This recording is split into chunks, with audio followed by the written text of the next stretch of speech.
Right breaking చూస్తున్నాం. తెలంగాణ ఆర్టీసీలో మరోసారి సమ్మె సైరన్ మోగనుంది. ఆర్టీసీ కార్మికులు సమ్మె బాట పట్టాలని నిర్ణయించుకున్నారు. ఆర్టీసీ కార్మికుల సమస్యలు పరిష్కారానికి సమ్మెకు వెళ్లాలని జేఏసీ నిర్ణయం తీసుకుంది. ఈ రోజు సాయంత్రం ఆర్టీసీ ఎంప్లాయీస్ యూనియన్ జేఏసీ ఆధ్వర్యంలో ఎండీని కలిసి సమ్మె నోటీసులు ఇవ్వనున్నారు. ఆర్టీసీని ప్రభుత్వంలో విలీనం చేయాలనే డిమాండ్తో పాటుగా మరికొన్ని సమస్యలు పరిష్కరించాలని కోరుతున్నారు. ఇక ఆర్టీసీలో విద్యుత్ బస్సుల్ని ప్రవేశపెట్టడాన్ని నిరసిస్తూ శనివారం కార్మికులు నల్ల బ్యాడ్జీలతో నిరసనకు దిగారు. అయినా కూడా ప్రభుత్వం నుంచి స్పందన లేకపోవడంతో ఆర్టీసీ యాజమాన్యానికి సోమవారం సమ్మె నోటీసులు ఇచ్చేందుకు ఆర్టీసీ జేఏసీ సిద్ధమైంది. కాంగ్రెస్ పార్టీ అధికారంలోకి వచ్చి ఏడాది పూర్తయిన ఎన్నికల మేనిఫెస్టోలో పేర్కొన్న ప్రకారం ఆర్టీసీని ప్రభుత్వంలో విలీనం చేయకపోవడంపై కార్మికులు అసంతృప్తిగా ఉన్నారు. దీర్ఘకాలికంగా పెండింగ్లో ఉన్న ఇతర సమస్యలు సైతం పరిష్కారం చేయాలని డిమాండ్ చేస్తున్నారు ఆర్టీసీ కార్మికులు.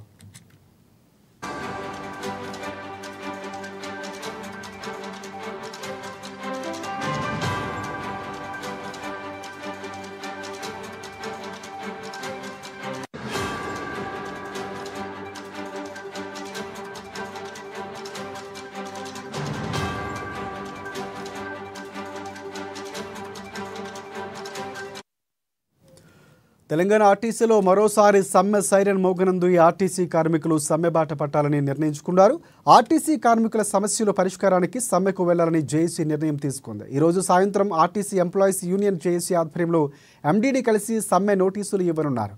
ఆర్టీసీని ప్రభుత్వంలో విలీనం చేయాలనే డిమాండ్తో పాటుగా మరికొన్ని సమస్యలు కూడా పరిష్కరించాలని కోరనున్నారు.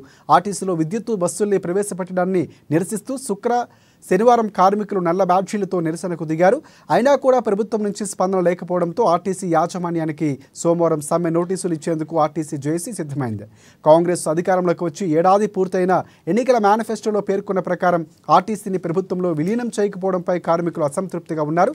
దీర్ఘకాలికంగా పెండింగ్లో ఉన్న ఇతర సమస్యలు సైతం పరిష్కారం చేయాలని వారు డిమాండ్ చేస్తున్నారు.